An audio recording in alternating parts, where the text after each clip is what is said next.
ಶಿವಮೊಗ್ಗದಲ್ಲಿ ಮೆಡಿಕಲ್ ಶಾಪ್ನ ಮಾಲೀಕರು ಬೀದಿಗಿಳಿದಿದ್ದಾರೆ.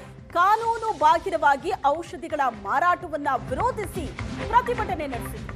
ಶಿವಮೊಗ್ಗ ಡಿಸಿ ಕಚೇರಿಯ ಎದುರು ನೂರಾರು ಮೆಡಿಕಲ್ ಶಾಪ್ನ ಮಾಲೀಕರು ಆಕ್ರೋಶ ವ್ಯಕ್ತಪಡಿಸಿದರು. ಶಿವಮೊಗ್ಗದ 100ಕ್ಕೂ ಹೆಚ್ಚು ಮೆಡಿಕಲ್ ಶಾಪ್ ಮಾಲೀಕರು ಭಾಗಿಯಾಗಿದ್ದರು ಪ್ರತಿಭಟನೆಯಲ್ಲಿ. ಸಾಂಕೇತಿಕವಾಗಿ ಮೆಡಿಕಲ್ ಶಾಪ್ಗಳನ್ನು ಬಂದ್ ಮಾಡಿ ಪ್ರತಿಭಟಿಸಿದರು. ಶಿವಮೊಗ್ಗ ಮೆಡಿಕಲ್ ಶಾಪ್ ಸಂಘಟನೆ ಅಧ್ಯಕ್ಷ ಮಧುಕರ್ ನೇತೃತ್ವದಲ್ಲಿ ನಡೆದಂತ ಪ್ರತಿಭಟನೆಯ ದೃಶ್ಯ ಆಯಿತು. ಮೆಡಿಕಲ್ ಶಾಪ್ಗಳ ಬಂದ್ಗೆ ಇವತ್ತು ಕರೆ ಕೊಡಲಾಗಿದೆ. ಶಿವಮೊಗ್ಗದಲ್ಲಿ ಪ್ರತಿಭಟನೆ ನಡೆದಿರುವಂತಹ ದೃಶ್ಯ ಆಯಿತು. ನಮ್ಮ 3 ಮುಖ್ಯವಾದಂಥ ಬೇಡಿಕೆಗಳು: ಆನ್ಲೈನ್ನಲ್ಲಿ ಔಷಧಿಗಳನ್ನು ಮಾರಾಟ ಆಗ್ತಾ ಇರುವಂಥ ವಿಚಾರ. ಆನ್ಲೈನ್ನಲ್ಲಿ ಔಷಧಿಗಳು ಮಾರಾಟ ಆಗ್ತಿರೋದ್ರಿಂದ ಇವತ್ತು ಈ ದೇಶದ ಯುವ ಸಮುದಾಯ ದಾರಿ ತಪ್ತಾ ಇದೆ. ನಿದ್ದೆ ಬರೆಸುವಂಥ ಔಷಧಿಗಳು, ಹಲವಾರು ರೀತಿಯ ಕೆಟ್ಟ ಪರಿಣಾಮ ಬೀರುವಂಥ ಕಾಫ್ ಸಿರಪ್ಗಳು ಇವತ್ತು ಆನ್ಲೈನ್ನಲ್ಲಿ ಸಿಕ್ಕಿ ಯುವ ಸಮುದಾಯ ದಾರಿ ತಪ್ಪುವ ಹಂತಕ್ಕೆ ಬಂದಿದೆ. ಕೋವಿಡ್-19 ಸಂದರ್ಭದಲ್ಲಿ ಸರ್ಕಾರ ಏನು ಆನ್ಲೈನ್ ಔಷಧ ವ್ಯಾಪಾರವನ್ನ ಖಂಡಿಸಿ ಮೆಡಿಕಲ್ ಶಾಪ್ನ ಮಾಲೀಕರು ಪ್ರತಿಭಟನೆ ನಡೆಸ್ತಾ ಇರೋದು. ರಾಯಚೂರಿನಲ್ಲಿ ಮೆಡಿಕಲ್ ಶಾಪ್ನ ಮಾಲೀಕರಿಂದ ಮೆರವಣಿಗೆ ನಡೆಯಿತು. ಮೆರವಣಿಗೆ ವೇಳೆ ಅಂಗಡಿಯನ್ನ ತೆಗೆದಿದ್ದ ಮಾಲೀಕನಿಗೆ ತರಾಟೆಗೆ ತೆಗೆದುಕೊಳ್ಳಲಾಯಿತು. ಮೆಡಿಕಲ್ ಮಾಲೀಕನಿಗೆ ಪ್ರತಿಭಟನಾಕಾರರು ತರಾಟೆಗೆ ತಗೊಂಡ್ರು. ಅಂಗಡಿ ಬಂದ್ ಮಾಡಿಸಿದ್ರು ಪ್ರತಿಭಟನಾಕಾರರು. ಕೆಲವರು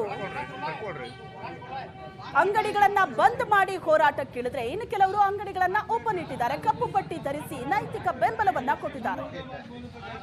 ಬೆಂಗಳೂರಿನಲ್ಲಿ ಕಪ್ಪು ಪಟ್ಟಿ ಧರಿಸಿ ಔಷಧಿ ವ್ಯಾಪಾರಿಗಳು ಬೆಂಬಲವನ್ನ ವ್ಯಕ್ತಪಡಿಸಿದ್ದಾರೆ. ಜನರಿಗೆ ತೊಂದರೆ ಆಗಬಾರದು ಅಂತ ನಾವು ಕೇವಲ ನೈತಿಕ ಬೆಂಬಲವನ್ನ ಕೊಡ್ತಾ ಇದ್ದೀವಿ ಅಂತ ಕೆಲವು ಮೆಡಿಕಲ್ ಶಾಪಿನ ಮಾಲೀಕರು ಹೇಳಿದ್ದಾರೆ.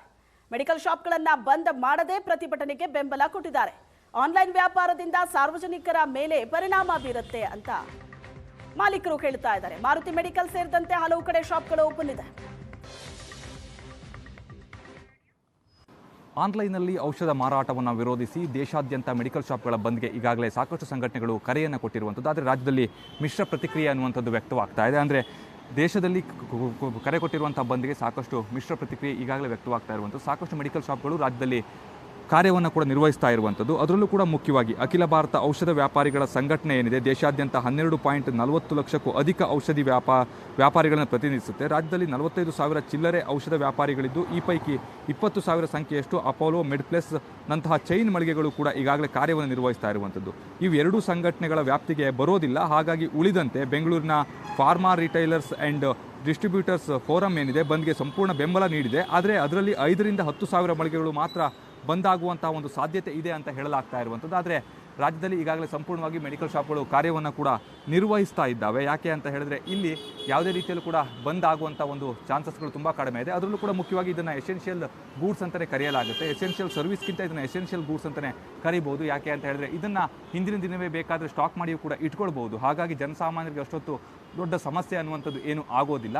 ಇಲ್ಲಿ ಪ್ರಮುಖವಾಗಿ ರಾಜ್ಯದಲ್ಲಿ ಸಾಕಷ್ಟು ಮೆಡಿಕಲ್ ಶಾಪ್ಗಳು ಈಗಾಗಲೇ ಕಾರ್ಯವನ್ನು ಕೂಡ ನಿರ್ವಹಿಸ್ತಾ ಇರೋದ್ರಿಂದಾಗಿ ಯಾವುದೇ ರೀತಿಯಲ್ಲೂ ಕೂಡ ಸಮಸ್ಯೆ ಇಲ್ಲ ಅಂತಲೇ ಹೇಳಲಾಗ್ತಾ ಇರುವಂಥದ್ದು. ಯಾಕಾಗಿ ಹಾಗಾದರೆ ಇವರು ಬಂದ್ಗೆ ಕರೆ ಕೊಟ್ಟಿದ್ದಾರೆ ಅನ್ನೋದನ್ನು ಗಮನಿಸ್ತಾ ಹೋದರೆ, ನಿಯಂತ್ರಣವಿಲ್ಲದೆ ಆನ್ಲೈನ್ನಲ್ಲಿ ಔಷಧ ಮಾರಾಟ ಮಾಡುವಂಥದ್ದು, ಅಕ್ರಮ ಈ ಫಾರ್ಮಸಿಗಳ ಹಾವಳಿಯಿಂದ ಸಮಸ್ಯೆ ಆಗ್ತಾ ಇದೆ. ನಕಲಿ ವೈದ್ಯರ ಚೀಟಿಯನ್ನು ಬಳಕೆ ಮಾಡುವಂಥ ಒಂದು ಹೆಚ್ಚಿನ ಆತಂಕ ಕೂಡ ಈಗಾಗಲೇ ಎದುರಾಗ್ತಾ ಇರುವಂಥದ್ದು. ರೋಗಿ ಹಾಗೆ ಇಲ್ಲಿನ ಒಂದು ಮೆಡಿಕಲ್ ಶಾಪ್ನವರ ನಡುವೆ ಸಂಪರ್ಕ ಕಡಿತವಾಗುವಂಥ ಒಂದು ಸಾಧ್ಯತೆ ಇರುತ್ತೆ ಅನ್ನುವಂಥ ಒಂದು ಭಯದ ಮೇಲೆ ಇವರು ಬಂದ್ಗೆ ಕರೆಯನ್ನು ಕೊಟ್ಟಿರುವಂಥದ್ದು. ಆದರೆ ರಾಜ್ಯದಲ್ಲಿ ಸಾಕಷ್ಟು ಮೆಡಿಕಲ್ ಶಾಪ್ಗಳು ಈಗಾಗಲೇ ಎಂದಿನಂತೆ ಕಾರ್ಯವನ್ನು ಕೂಡ ನಿರ್ವಹಿಸ್ತಾ ಇರೋದ್ರಿಂದಾಗಿ ಜನಸಾಮಾನ್ಯರಿಗೆ ಯಾವುದೇ ರೀತಿಯಲ್ಲೂ ಕೂಡ ತೊಂದರೆ ಇಲ್ಲ ಅಂತ ಹೇಳ್ಬೋದು. ಇನ್ನು ಮುಂದೆ ಯಾವ ರೀತಿಯಲ್ಲಿ ಇವರು ನಿರ್ಧಾರವನ್ನು ತೆಗೆದುಕೊಳ್ತಾರೆ ಅನ್ನುವಂಥದ್ದನ್ನು ಕಾದು ನೋಡಬೇಕಾಗಿರುವಂಥದ್ದು. ಕ್ಯಾಮ್ರಾ ಪರ್ಸನ್ ಪ್ರಸಾದ್ ಜೊತೆ ಪ್ರಜ್ವಲ್ ನಿಟ್ಟೂರ್, ಏಷ್ಯಾನೆಟ್ ಸುವರ್ಣ ನ್ಯೂಸ್, ಬೆಂಗಳೂರು.